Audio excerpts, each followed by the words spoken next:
Hey YouTube, welcome back. Today we have this problem. It's called a palindrome number. We say that given. Oh, not a palindrome. This is the wrong one to solve. Wait a minute, it's not a palindrome. We solved that in the previous video. Yeah, longest common prefix. Sorry, guys. Sorry. That just. Okay. Let's. Yeah, sure. Okay. So we have the problem today. It's called longest common prefix. We want to write a function to find the longest common prefix strings amongst an array of strings. Okay. So if there is no one common prefix, return an empty string. Sounds fair. So basically we have this one strings. We have if all, if flower, if ill, flow and flight, and the common string is if ill. I'll close the window. There is a helicopter outside. I don't know. Give me like 2 seconds. Okay. Welcome back. So we said, yeah, the common prefix here is if ill because it has been calculated in all the other problems.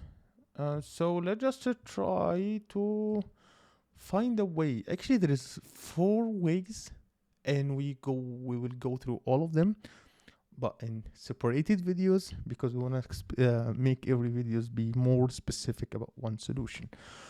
So let's think about this one. We could use like vertical scanning, like we can horizontal scanning. Sorry, we can just make some sort of horizontal scanning. So for example, I want to say, first of all, let's just try to have let the prefix, and the prefix will equals let's start from strings of 0, the first string. Okay, and we will return this prefix. Okay, we want to return it.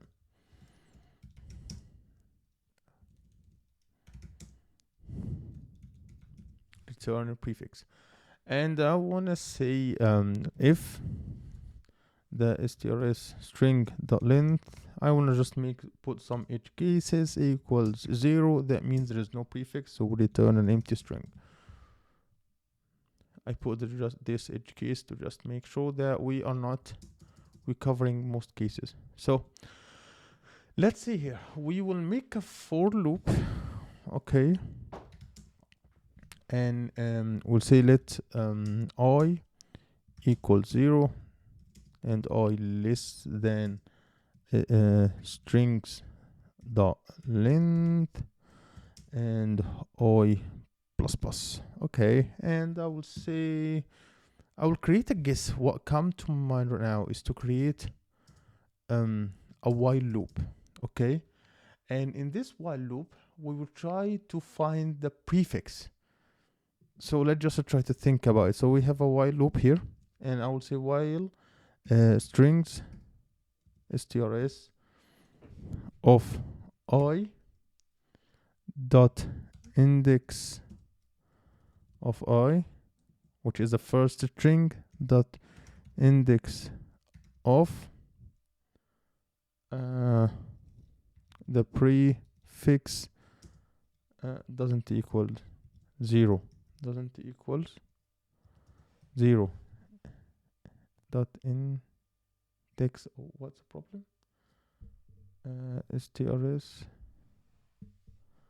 Why it's not right? Index. Yeah, that's right. So if the index of the prefix doesn't equal 0, that means we stop the loop, and you will see why. But just I guess when we write the loop, because actually when it equals 0, that means okay, done. We can't continue. It's done for us. So I will say, first of all, I it's not 0, it's 1, because we want to start from the next one, not the first one.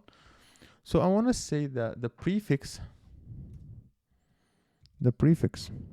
will equals the prefix dot substring, and if you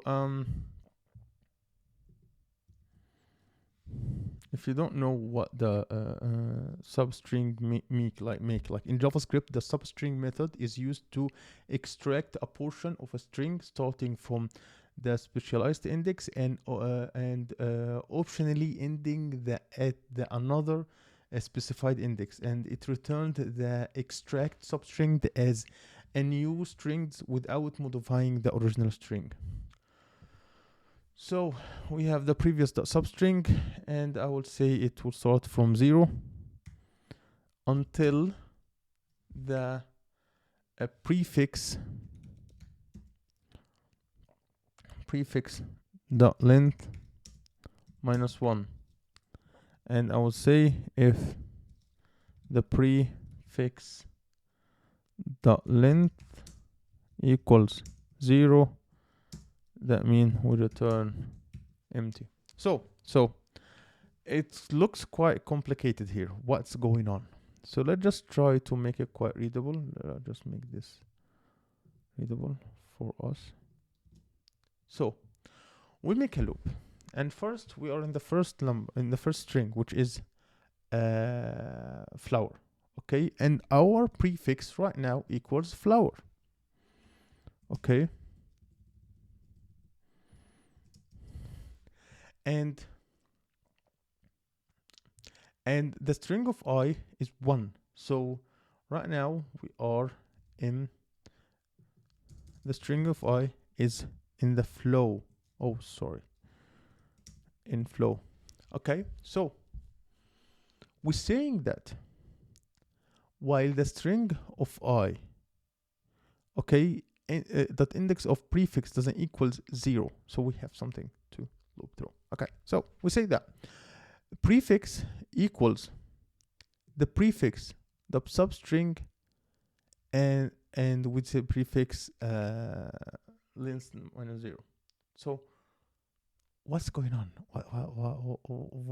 How the prefix 0 changes, and how that will change? So basically, when you say this one, you take 1 from the prefix, and you try to continue to take 1 until you find your own prefix. So let's just try to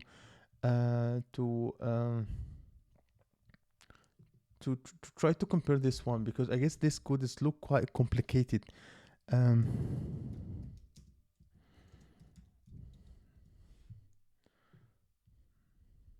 So what will come to our mind? So for a start, we will describe a simple way of finding the longest prefix.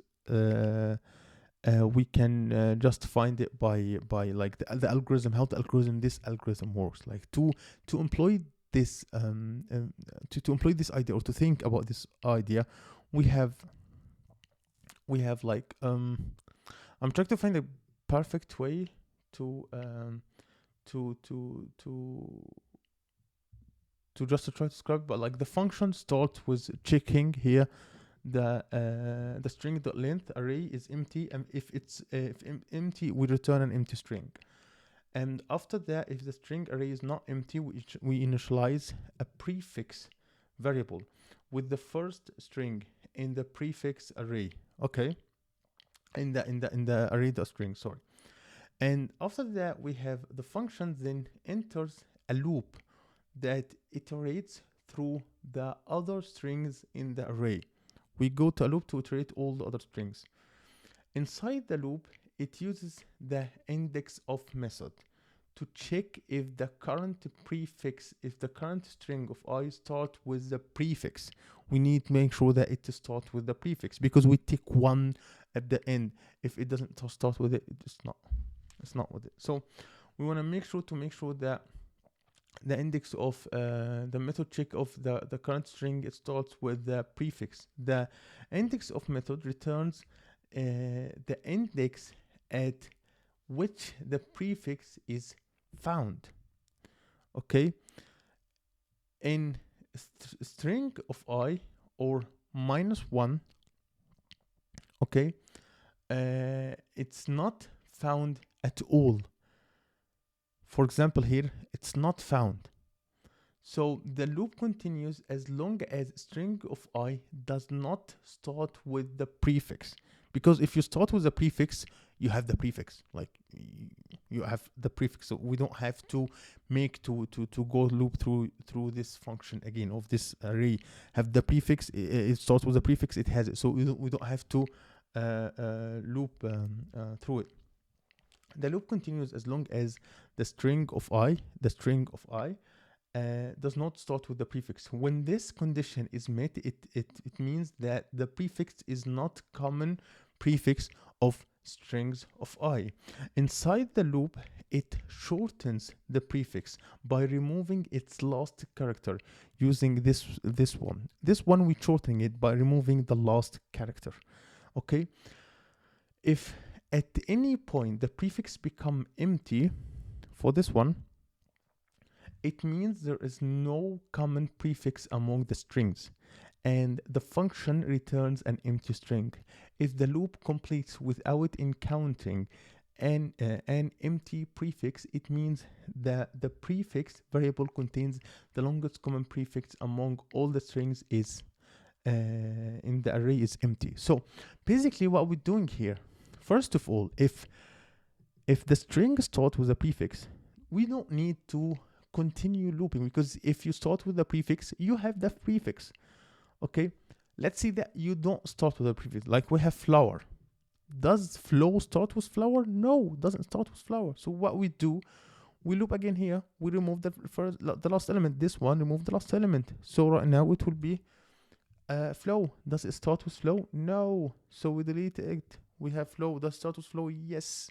We continue have here. We have flight right now. So when you have flight, does start with flight? No, remove the last one. Does start with flow? No, remove. Does start with FL? Yes, this is the common prefix. This is the end. Send it, return it. That's it. If you take dog as an example, you'll find dog. We assume this one is as a prefix, and you say here, it doesn't start with it. So we remove the G. O, it doesn't start with it. We remove the O. We have the D, it doesn't start with it, so we remove also the D. We have the empty string, we return it, that's it, there is no prefix. So it's quite complicated at the beginning, but when you just put it into small problems, it becomes so easy to understand.